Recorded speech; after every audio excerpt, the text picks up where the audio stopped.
So today I want to talk about outcomes-based interview questions, and what inspired it is this post that you can see behind me that I got from Instagram, where somebody posted, "I want to encourage you today to lie on that resume and they will train you." Okay, and then the response that came from there is actually what inspired the post. Let me just share the response with you.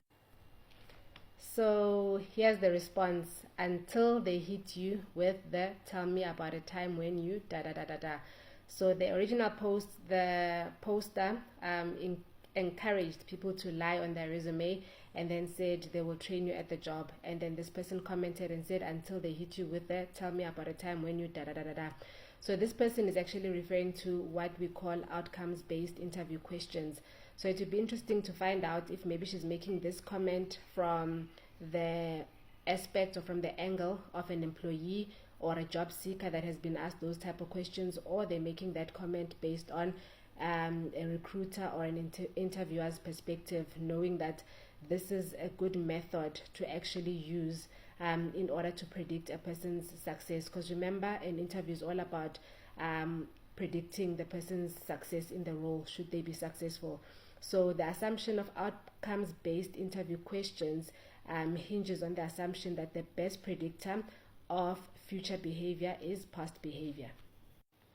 So with that assumption, then you would look at your job profile. Say you are the one that wants to recruit.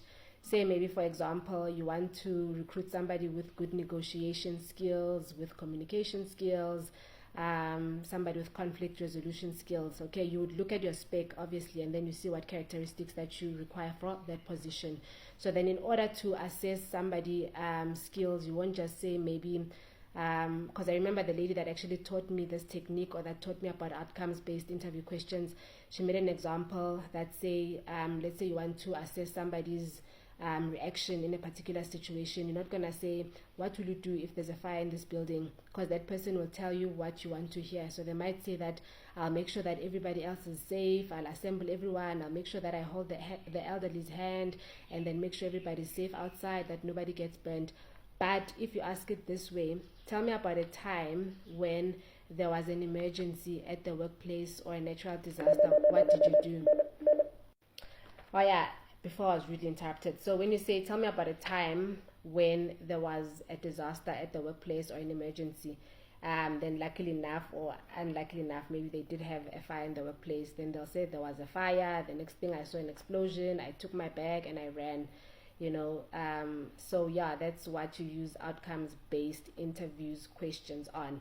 So for example, if you want to assess somebody's negotiation skills, you'll ask them, tell me about a time when you successfully negotiated with a party in the marketplace, and then they'll tell you, because when they give you feedback, they must actually employ, or rather you would employ the STAR method to assess them. So the STAR method, meaning they must give you a situation, the task that was at hand, the activity that they did, and the results. Okay, so maybe let's say you ask them to tell you about a time when they successfully negotiated something.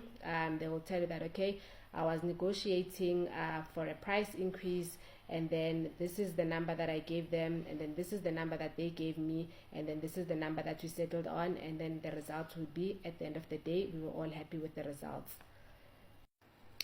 Oh yes, I actually want to add an example of my own. So somebody also advised me something similar, that you must always tell them what they want to hear when you apply for something, So for example, the question there, like the pre-screening question, was, would you be willing to give up these side hustles should the position require to do so, And the answer is no. So when I was discussing it with this guy, he said, no, say yes, But in order for them to have, or rather to assess that from me, if I'm one to give up stuff for something else, maybe they would have asked it like, tell us about a time when you gave up something important in order to focus on something else, or something that you valued in order to focus on something else, And the chances, or rather when I can think, if I were to answer that question, it would be none. I always make everything work that is priority to me, So then they would be able to assess, or they would have picked up from there that, okay, this person is likely not to give up their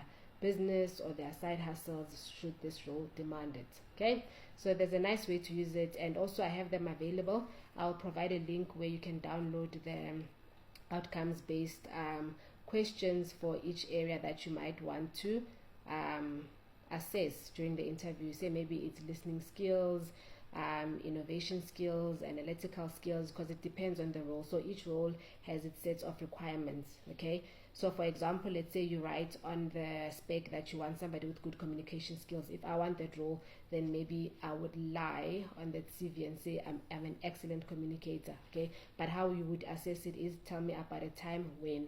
Okay, and you can actually also pick it up in the way that they engage with responding to that question. You can pick up, do they have communication skills, etc., etc. Okay, last edition. So as I said, that you also assess a person. So you don't just assess what a person is saying, but you also assess how they engage with the process. For example, so this one I learned when I was busy getting my certification in coaching and also doing behavioral assessments. So also the way that a person engages with the system, the system or the activity will also give you an indication of their skills that they have. Say maybe you wanna assess somebody's time management skills. Say time management is important for the role.